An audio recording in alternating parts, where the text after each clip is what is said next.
Bonjour à toutes et à tous, nous sommes à la caserne des pompiers, nous sommes dans un lieu un peu particulier qui va nous être présenté. On est avec Nicolas Rago, le lieutenant de la caserne. Nicolas, bonjour. Bonjour à tous. Alors, merci, comment vas-tu? Très bien. Alors on a choisi de faire cette interview à l'occasion de la porte ouverte dans un endroit un peu particulier. C'est l'occasion de le faire découvrir aussi nos auditeurs. On est où là précisément? Là on est dans un des postes de commandement du département. On a deux postes de commandement, un qui est basé à la Chaussée-sur-Marne, un sur Varmeryville, et on a la chance pour les portes ouvertes de pouvoir le présenter au public. Alors contrairement à ce que vous pourrez peut-être voir aux images, on n'est pas dans un bureau, on est dans un véhicule et donc on est dans un poste de commandement mobile. C'est ça, il est amené à intervenir sur des feux importants, sur des grosses interventions, dès qu'on a besoin de commandement un peu au calme, on a ce véhicule-là qui est dédié que à ça en fait. Bon, super. Alors on est là à l'occasion des portes ouvertes, ça fait une bonne heure qu'on est là maintenant, on voit qu'il y a beaucoup de monde, ça se passe plutôt bien pour l'instant? Une très bonne journée, on remercie les Chalonnais et même les gens de l'extérieur, on a des gens qui viennent de Saint-Ouen-l'Aumône, donc non c'est une super journée, le temps est parmi nous, on fait des tyroliennes, c'est super. Alors différents temps forts qui ont marqué cette journée, tu peux nous les rappeler? Alors ce matin on a commencé par une manœuvre incendie, il était 10h. Après cet après-midi on a eu une manœuvre secours routier. À l'heure actuelle il y a une manœuvre avec une pompe à bras de 1900. Après on est ponctué, il y a des jeux, il y a plein de rappels, il y a comment dire. Il y a le parcours des petits pompiers. Il y a le parcours des petits pompiers, il y a des démos sur les fuites de gaz, sur l'utilisation pour éteindre un feu de friteuse encore. Il y a on peut faire plein de choses et poser plein de questions surtout. Ouais, alors c'est ça qui est intéressant aussi, c'est que c'est pas juste une porte ouverte où on voit des jolis camions de pompiers, c'est aussi quand même l'occasion pour vous de sensibiliser sur les accidents domestiques. On a déjà eu l'occasion d'en parler sur d'autres vidéos, avec les fuites de gaz, les feux de friteuse, etc., etc. On a un atelier dédié qu'à l'utilisation de l'extincteur. On a ce qu'on appelle la boîte à boum, mais c'est par rapport au phénomène de gaz dans un appartement, pour montrer qu'en fonction des concentrations de gaz, il peut y avoir un boom, pas de boom, du feu et ainsi de suite. On peut utiliser des serpillères pour éteindre les feux de friteuse. Enfin, tous les gens peuvent s'initier, il n'y a pas de souci quoi. Bon, alors la caserne de Châlons, c'est des pompiers professionnels et des pompiers bénévoles, c'est ça? Alors c'est environ 78 pompiers professionnels et une bonne cinquantaine de pompiers volontaires qui sont là pour les Chalonnais. Bon, alors si parmi les plus jeunes qui nous regardent, il y en a qui veulent être pompiers volontaires, comment est-ce qu'il faut qu'ils fassent? Alors, en fonction de leur âge, soit ils peuvent commencer de bonne heure avec les jeunes sapeurs-pompiers, mais on n'en a pas encore à Châlons. Il faut aller sur Suippes, Vannes-les-Dames ou Vitry-le-François. Après, arrivé vers l'âge de 17 ans, on peut postuler. On envoie une lettre de candidature au centre de secours. Et après, il y a une sélection qui est faite en fonction des gens, en fin de compte, en fonction de leur qualité un peu physique et en fonction de leur disponibilité éventuellement.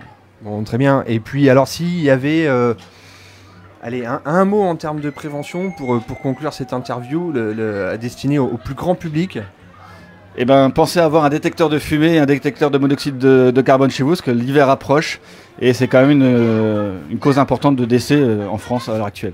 Oui, absolument, c'est vrai, l'hiver approche, les chaudières vont se remettre en route. Et puis on entendait ton collègue tout à l'heure qui le disait en faisant la démonstration, il y a maintenant des détecteurs qui sont connectés et s'il y en a un qui sonne au sous-sol, tous les autres détecteurs se mettent à sonner dans la maison. Donc, maintenant, même avec les nouvelles technologies, on peut avoir des trucs connectés au téléphone sans souci ou connectés entre eux, donc il n'y a pas d'excuse pour ne pas avoir de détecteur à la maison. Bon, voilà, alors équipez-vous et puis dans la mesure du possible, formez-vous aux gestes de premier secours aussi, c'est important. La plus importante, il faudrait que tous les Français soient formés aux gestes de premier secours.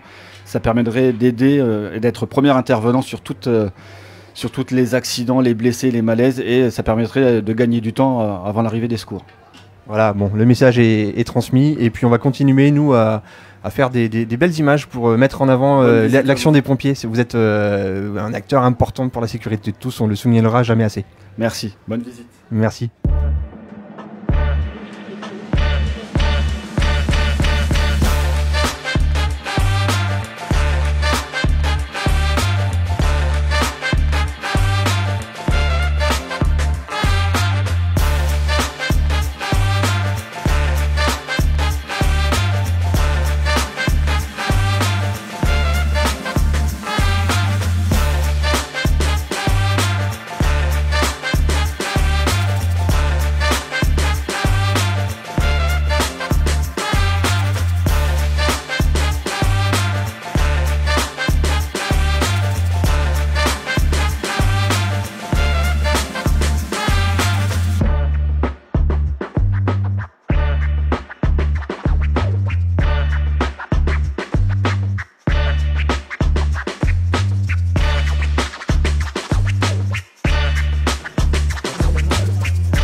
La boîte à boum, Ludovic, qu'est-ce que c'est exactement? Alors c'est avant tout un appareil de formation.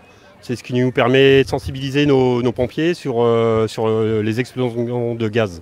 D'accord, alors Nous, pompiers, on intervient souvent sur des fuites de gaz, des petites fuites, des grosses fuites, fuites en intérieur, fuites sur voie publique. Donc on a besoin de connaître les différents dangers pour intervenir. ok, donc la boîte à boum, c'est pour montrer un peu les conséquences que pourrait avoir une fuite de gaz assez importante. La boîte à boum, c'est ce qui nous permet de faire un mélange, idéal ou pas idéal, selon le type d'intervention sur lequel on pourrait tomber. Ok, alors on va regarder ça, on s'éloigne un peu peut-être hein? Déjà, les différents dangers sur lesquels on intervient. Nous, on intervient beaucoup sur les différents gaz, butane, propane, méthane, gaz de ville, acétylène. C'est les principaux gaz sur lesquels on peut travailler. Butane, propane, c'est sur lequel on va travailler les bouteilles de gaz qu'on trouve en maison, camping-car. Le méthane, gaz de ville, qui arrive directement en maison. Et puis l'acétylène dans les garages et pour les postes à souder. À souder, voilà, c'est ça. Ça marche. Donc selon les gaz, on aura une plage différente. Nous, on a un appareil de mesure qui nous permet d'intervenir, savoir si on est en danger ou pas. D'accord. Voilà. Là, je vais vous faire un mélange idéal. Donc mélange idéal avec butane propane, on sera entre 2 et 9%. Alors idéal dans quel sens?